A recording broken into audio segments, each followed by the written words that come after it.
মই ৰিপৰ্টটো যেহেতু পঢ়িছোঁ তিৱাৰী কমিশ্যনৰ ৰিপৰ্টটো যদিও সেই সময়ত কংগ্ৰেছৰ চৰকাৰৰ দিনত হিতেশ্বৰ শইকীয়া চৰকাৰৰ দিনতে তাৰ প্ৰতিবেদন আহিছিল ৰিপৰ্টটো সম্যকভাৱে এটা নিৰপেক্ষ ৰিপৰ্ট আৰু যথেষ্ট কষ্ট তাত কৰা হৈছিল অসমৰ এটা ডাঙৰ ইতিহাস এটা লুকাই নোহোৱা হৈ যাব যদি আমি তিৱাৰী কমিশ্যনৰ ৰিপৰ্টটো দেখা নাপাওঁ আৰু কংগ্ৰেছে ভাবিছে তাত কিবা প্ৰভোকেটিভ কথা আছে তাত বিজেপিৰ ৰাজনৈতিক লাভ হ'ব তাত বিজেপিৰ ৰাজনৈতিক লাভ হ'ব পৰা এটা শব্দও নাই খালি অসমৰ বুৰঞ্জীৰ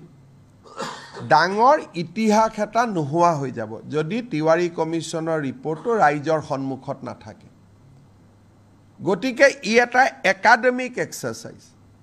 কংগ্ৰেছে ভাবিছে তাত কিবা তেওঁলোকৰ বিৰুদ্ধে কথা আছে কাৰণ কংগ্ৰেছৰ বৰ্তমান নেতৃত্বটো খুব তুলুঙা আৰু তেওঁলোকৰ মই ক'ব গ'লে মেচিউৰিটিৰ অভাৱ কাৰণ এখন তেওঁলোকৰ চৰকাৰে গঠন কৰা তদন্ত আয়োগ প্ৰধানমন্ত্ৰী ইন্দিৰা গান্ধীয়ে গঠন কৰা তদন্ত আয়োগ ইন্দিৰা গান্ধীয়ে গঠন কৰা তদন্ত আয়োগৰ প্ৰতিবেদন এখন প্ৰকাশ কৰিব নালাগে বুলি কংগ্ৰেছে কেনেকৈ ক'ব পাৰে আৰু বিৰোধী দলপতি দেৱব্ৰত শইকীয়াৰ দেউতাকে এই কমিটিখন পৰিচালনা কৰিছিল তেওঁৰ মুখ্যমন্ত্ৰীৰ দিনত তাৰমানে এই কংগ্ৰেছ পাৰ্টিটোৰ মেচিউৰিটি নাই বৰ্তমানৰ যেটো কংগ্ৰেছ পাৰ্টি চলি আছে তুলুঙা একেবাৰে মানে পলিটিক্যাল মেচিউৰিটি নোহোৱা পাৰ্টি এটা তেওঁলোকৰ কামটো আমি কৰিছোঁ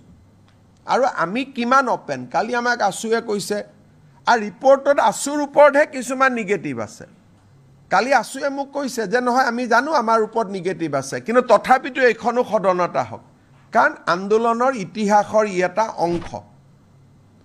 আজি নেলিক লৈ বহুতে কিবা কিবি কৈ থাকে তাতে পঢ়িলে বুজি পাব অকল নেলি আহা নাই তাত গহপুৰ আহিছে সমৰীয়া আহিছে শিলাপথাৰ আহিছে গতিকে এই ৰিপৰ্টখন পঢ়িলে নতুন প্ৰজন্মই বহুত কথা জানিব পাৰিব অসম আন্দোলন কিয় হৈছিল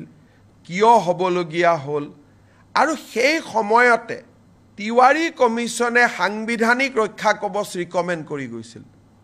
in 1983 গতিকে এইবিলাক জনা ভাল আজি আমি জি কৈ আছো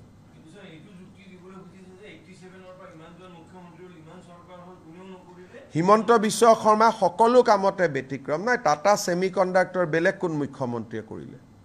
অসমীয়া ভাষাক ধ্ৰুপদী ভাষাৰ মৰ্যাদা কোনে দিলে বৃন্দাবনী বস্ত্ৰ কোনে আনিলে লাচিত বৰফুকনৰ জন্ম জয়ন্তী কোনে পালন কৰিলে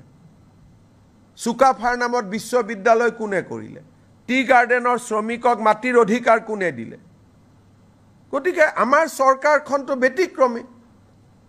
হেকাৰণে আমাৰ চৰকাৰখনে সপ্তাহত কেবিনেট পাতি এনেকে আপোনালোকক কোনবা মুখ্যমন্ত্ৰী এড্ৰেছ কৰা আগতে কোনবাই কৰিছিল নেকি গতিকে আমাৰ চৰকাৰখনটো ব্যতিক্ৰম হয়ে সেইটোতো অসমৰ মানুহে স্বীকাৰ কৰে আশীৰ্বাদ কৰে গতিকে আগৰ মুখ্যমন্ত্ৰীয়ে নকৰিলে বুলি মই নকৰিম এটো কেনেকুৱা কোট কথা লিখা আছে আগৰ মুখ্যমন্ত্ৰীসকলৰ মনত ভয় আছিল মোৰ মনত ভয় নাই কাৰণ ইতিহাস কেতিয়াও লুকাব নাপায় ইট ইজ আ ক্ৰাইম ইতিহাস লুকালে নতুন জেনাৰেশনে অসমক জানিব নোৱাৰিব and it is a crime against humanity কোনবাই যদি ইতিহাসক দাবাব খোজে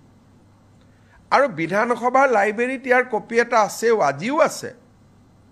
এনেকুৱা নহয় যে কপিটো নাই প্ৰফুল্ল মহন্ত ডাঙৰীয়াই জিতু কপি সদনত দিলে স্পিকাৰে নি আলমাৰীত থৈ দিছে বিধানসভাৰ লাইব্ৰেৰীত